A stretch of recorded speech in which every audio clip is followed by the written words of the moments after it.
Hello, പരീക്ഷയ്ക്ക് ഇനി ഒരു മാസം കൂടിയാണുള്ളത് അല്ലേ? നിങ്ങൾ ഏത് ക്ലാസ്സിലാണെങ്കിലും ഹൈസ്കൂളിലാണെങ്കിലും ഹയർ സെക്കൻഡറിയിലാണെങ്കിലും നമ്മൾ ഏകദേശം ആ ബോർഡ് എക്സാമിൻ്റെ അടുത്ത് എത്തി നിൽക്കുകയാണ്. പല ആളുകൾക്കുള്ള പ്രശ്നം എന്താണെന്ന് വെച്ചാൽ ഇനി എവിടുന്ന് തുടങ്ങണം എന്നറിയില്ല അല്ലേ? കുറേ പഠിച്ചിട്ടുണ്ട്, അല്ലെങ്കിൽ മേ ബി പഠിച്ചിട്ടില്ല. അപ്പോൾ ഇനി എങ്ങനെ നമുക്ക് ടൈം യൂട്ടിലൈസ് ചെയ്യണം, ഈ ഒരു മാസം കൊണ്ട് എങ്ങനെ റിവൈസ് ചെയ്യണം എന്നുള്ളതാണ് ചോദ്യം. നമുക്ക് എല്ലാവർക്കും അറിയാം റിവിഷൻ എന്നുള്ളതാണ് നമുക്കൊക്കെ ചെയ്യേണ്ട കാര്യം എന്നുള്ളത്. നമുക്കറിയാം, നമ്മുടെ ടീച്ചേഴ്സ് നമ്മളോട് നിരന്തരം പറഞ്ഞുകൊണ്ടിരിക്കുന്നുണ്ട്.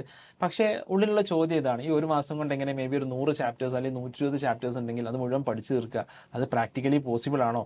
പല വിഷയങ്ങളിലുള്ള 100ലധികം ചാപ്റ്റേഴ്സ് പഠിക്കണ്ടേ? അതിനുള്ള സമയം എനിക്കുണ്ടോ? അപ്പോൾ ഈ റിവിഷൻ എന്ന് പറയുന്നതിൽ എന്താ അർത്ഥമുള്ളത്? അപ്പോൾ ഇതാണ് നമ്മൾ ഇന്നത്തെ വീഡിയോയിൽ ഡിസ്കസ് ചെയ്യാൻ പോകുന്നത്. അടുത്ത ഒരു മാസം കൊണ്ട് എങ്ങനെ നമുക്ക് വളരെ എഫക്റ്റീവായിട്ട് പഠിക്കാം. അപ്പോൾ ചാനൽ സബ്സ്ക്രൈബ് ചെയ്യാത്ത ആളുകളുണ്ടെങ്കിൽ സബ്സ്ക്രൈബ് ചെയ്യാൻ മറക്കണ്ട.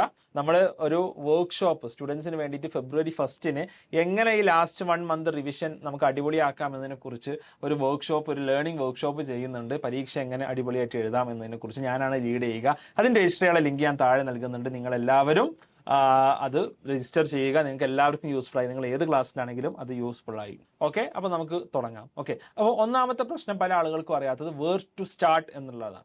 എവിടെ തുടങ്ങണം എന്നുള്ളത് ഭൂരിഭാഗം ആൾക്കാർക്കും അറിയില്ല. അപ്പോൾ ഇതാണ് ഞാൻ ആദ്യം സംസാരിക്കാൻ പോകുന്നത്. ഇനിയുള്ള ഒരു മാസം എന്ത് ചെയ്യണം നിങ്ങൾക്ക് അറിയില്ലെങ്കിൽ നിങ്ങൾ ചെയ്യേണ്ടത് ഈ ഒരു കാര്യമാണ്. നിങ്ങൾക്ക് 5 സബ്ജക്ട്സ് പഠിക്കാനുണ്ട് എന്നുണ്ടെങ്കിൽ നിങ്ങൾ ഒരു 5 പേപ്പർ എടുക്കുക.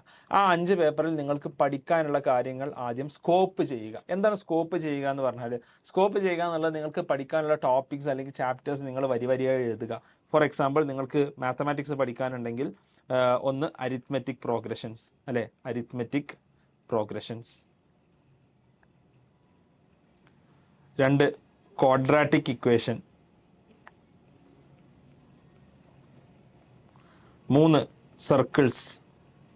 4 ടാൻജൻസ്. 5 സ്റ്റാറ്റിസ്റ്റിക്സ്.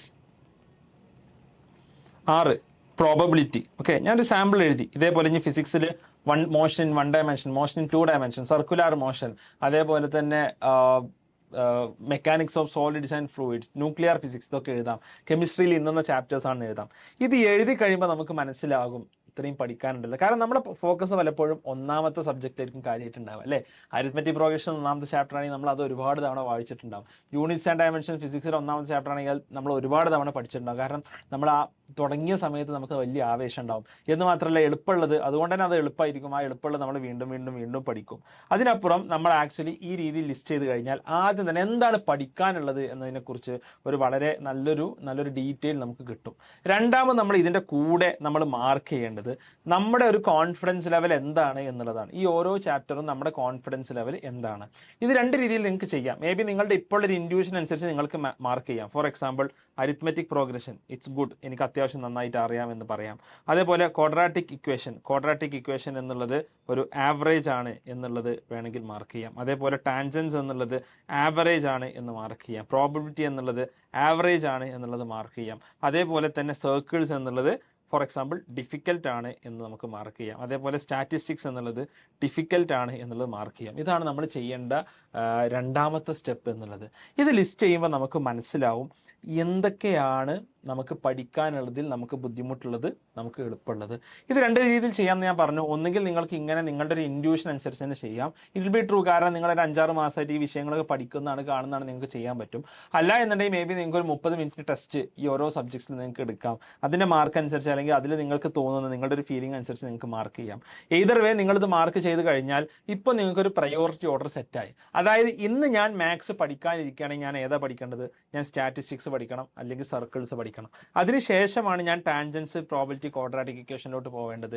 ഏറ്റവും ലാസ്റ്റാണ് ഞാൻ അരിത്മെറ്റിക് പ്രോഗ്രഷൻസിലോട്ട് പോകേണ്ടത്. ഈ ഒരു പ്രയോറിറ്റി ഓർഡർ ഇല്ലാത്തതാണ് വേർ ടു സ്റ്റാർട്ട് എന്നുള്ളത് ഐഡന്റിഫൈ ചെയ്യാത്തതിൻ്റെ മെയിൻ പ്രശ്നങ്ങളിലൊന്ന് അല്ലേ? കാരണം എവിടെ തുടങ്ങണം എന്നറിയണമെങ്കിൽ എവിടെയാണ് നമുക്ക് ബുദ്ധിമുട്ടുള്ളതെന്ന് അറിയണം. ഈ രീതിയിൽ നമ്മൾ ഓരോ സബ്ജക്ട്സും നമ്മൾ ഡിവൈസ് ചെയ്താൽ തീർച്ചയായിട്ടും നമുക്ക് മുന്നോട്ട് പോകാൻ പറ്റും. ഇതിൻ്റെ കൂടെ എനിക്ക് പറയാനുള്ളത്, നമ്മൾ ഒരു വർക്ക്ഷോപ്പ് സ്റ്റുഡൻസിന് വേണ്ടിയിട്ട് February 1 എങ്ങനെ ഈ ലാസ്റ്റ് 1 മന്ത് റിവിഷൻ നമുക്ക് അടിപൊളിയാക്കാം എന്നതിനെക്കുറിച്ച് ഒരു വർക്ക്ഷോപ്പ്, ഒരു ലേണിംഗ് വർക്ക്ഷോപ്പ് ചെയ്യുന്നുണ്ട്. പരീക്ഷ എങ്ങനെ അടിപൊളിയായിട്ട് എഴുതാം എന്നതിനെക്കുറിച്ച് ഞാനാണ് ലീഡ് ചെയ്യുക. അതിൻ്റെ രജിസ്റ്റർ ചെയ്യാനുള്ള ലിങ്ക് ഞാൻ താഴെ നൽകുന്നുണ്ട്. നിങ്ങളെല്ലാവരും അത് രജിസ്റ്റർ ചെയ്യുക. നിങ്ങൾക്ക് എല്ലാവർക്കും യൂസ്ഫുൾ ആയി, നിങ്ങൾ ഏത് ക്ലാസ്സിലാണെങ്കിലും അത് യൂസ്ഫുൾ ആയി.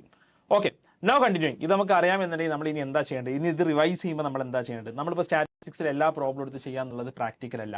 സോഷ്യൽ സയൻസിൽ may be history of India എന്നുള്ള സബ്ജക്റ്റ് ഉണ്ട് എന്നുണ്ടെങ്കിൽ അത് മുഴുവൻ നമ്മൾ വീണ്ടും വീണ്ടും വായിക്കുക എന്നുള്ളത് പ്രാക്ടിക്കൽ അല്ല. അവിടെയാണ് നമുക്ക് അടുത്ത നമ്മുടെ ഒരു ടെക്നിക്ക് വരേണ്ടത്. അതാണ് ആക്റ്റീവ് റീകോൾ. ഞാൻ പല വീഡിയോസിൽ ഇതിനെക്കുറിച്ച് പറഞ്ഞിട്ടുണ്ട്. ആക്റ്റീവ് റീകോൾ ലേണിംഗ് ടെക്നിക്സ് ആണ് നമ്മൾ നെക്സ്റ്റ് 1 മന്ത് യൂസ് ചെയ്യേണ്ടത്. ആക്റ്റീവ് റീകോൾ മീൻസ് നിങ്ങൾ മേ ബി സോഷ്യൽ സയൻസിൽ പറഞ്ഞ പോലെ history of India, history of modern India നിങ്ങൾ പഠിക്കാൻ എടുക്കുകയാണെങ്കിൽ, അല്ലെങ്കിൽ വേൾഡ് വാർ 2 നിങ്ങൾ പഠിക്കാൻ എടുക്കുകയാണെന്ന് വിചാരിക്കുക.